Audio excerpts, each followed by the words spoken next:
So this is the slide I share in engagement. We're going to talk about conversation and the resources, conversation intelligence. Complexity, going to be talking about leadership approach and particularly ambidextrous leadership. Ambiguity, creating the space and neuroscience. Leadership identity, supporting identity development and leadership. So that is the framework of the presentation, about 3 minutes per area. So I'm going to go quite fast. Moving to Judith Glaser, she took within the levels of conversation.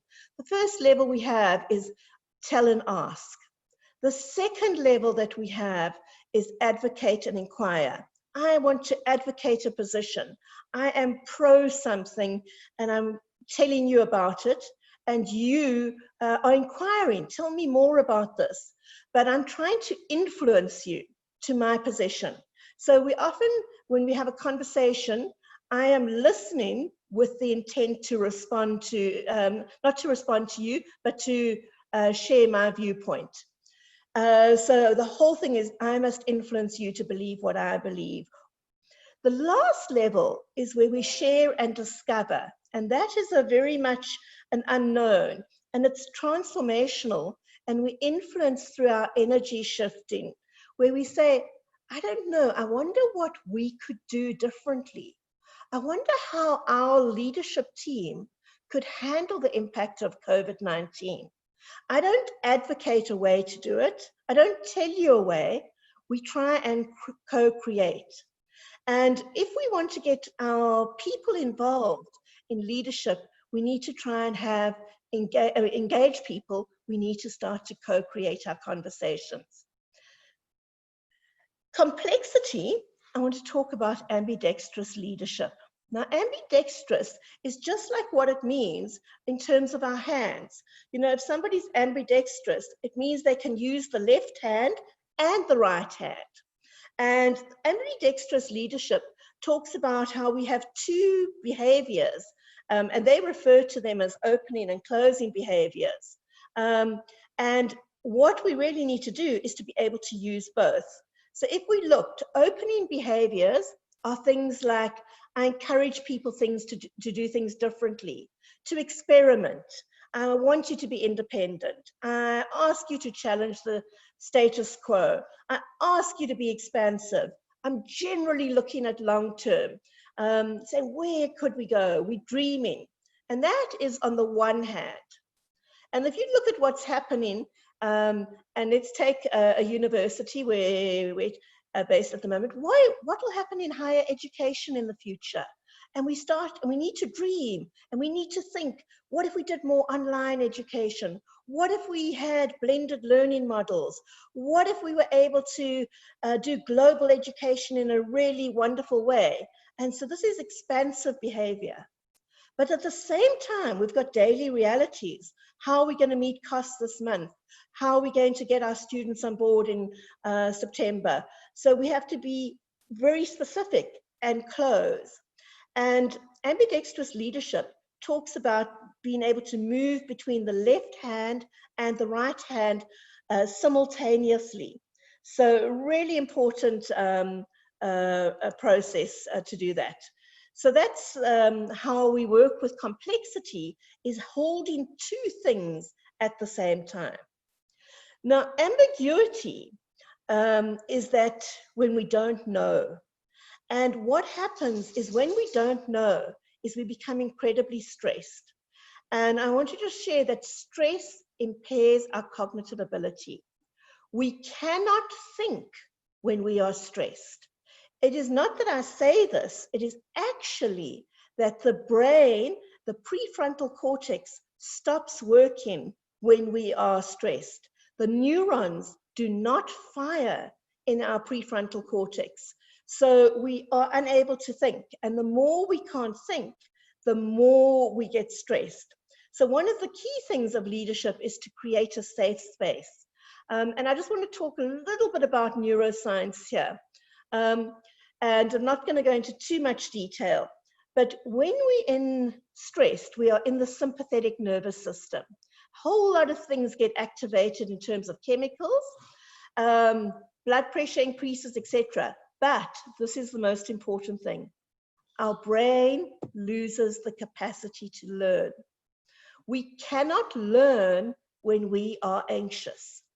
We start to perceive things that people do as threatening or negative, and we get more stressed.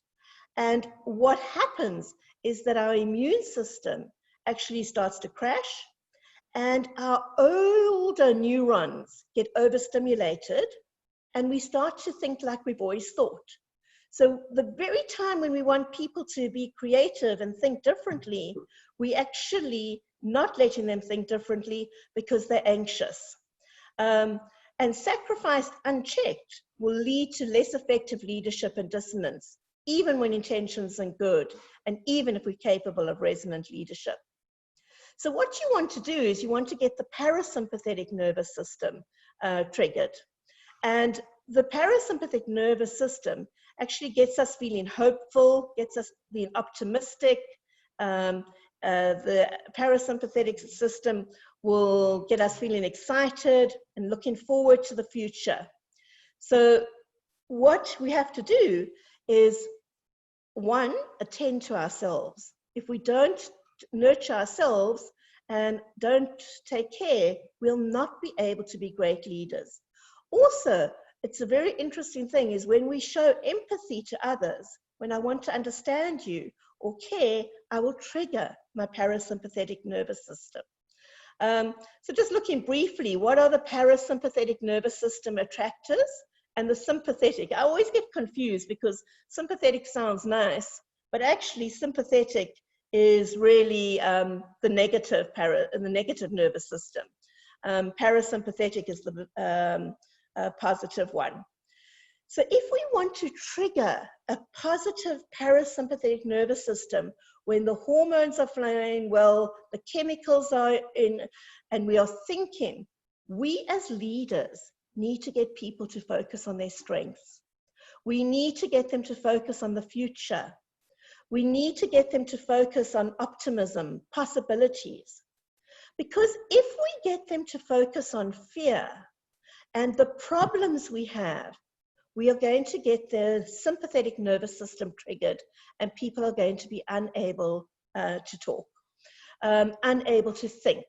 So a key thing as a leader is, how do you shift your people by focusing on the future and the strengths, and yet keep that ambidextrous leadership focus? The ratio that they found is, for every negative problem that we share, in order to get the parasympathetic nervous system triggered, it's a 3-to-1 ratio. Remember, the brain has a primary purpose. It moves towards pleasure and safety, and it moves away from threat. So when our brain feels threatened, it goes to that 3F stage: flight, where I want to run away, freeze, or fight. And there's a new stage that they call appease, which we just say, yes, I'll keep quiet, keep quiet. And as leaders, many, many leaders are making people feel threatened when they talk about all the potential risks, all the things that make us scared. And we, who are following leaders, will go into that flight, freeze, or fight mode. So we really need to think, what are we doing when we talk about these things? And lastly, I want to share about leadership identity development. And I particularly want to pay tribute to one of my colleagues and associates, Sarah Babb, who wrote a white paper, and I've quoted her directly here, on the leadership identity development process. When we want to, if we focus on only tasks and we don't look at who we are not going to be sustainable as leaders. And so leadership identity development looks at not just what you do. It does look at that. What am I doing? Because what I do reinforces my identity. But it looks more at, who am I? Who do I believe I am? What are my value systems? What is it that my vision? Where do I want to be? What are the different parts of me that I can integrate into the very essence of myself? And a lot of that is missing from the way that we lead. We ask people to do a lot of things, but we don't ask them to focus on their identity. So it's really an important process where you explore multiple identities, where you actually experiment and you make mistakes and you come up with, you know, that didn't work. I tried to be a charismatic leader and go out there, but I'm actually quite shy and introverted. So leadership identity is an important part for the sustainability of leadership. So those are the points. I aim to end that we would have 20 minutes for questions. So I'm going to stop sharing my screen and start to interact with you, because it was really just to give you an overview of those 5 points.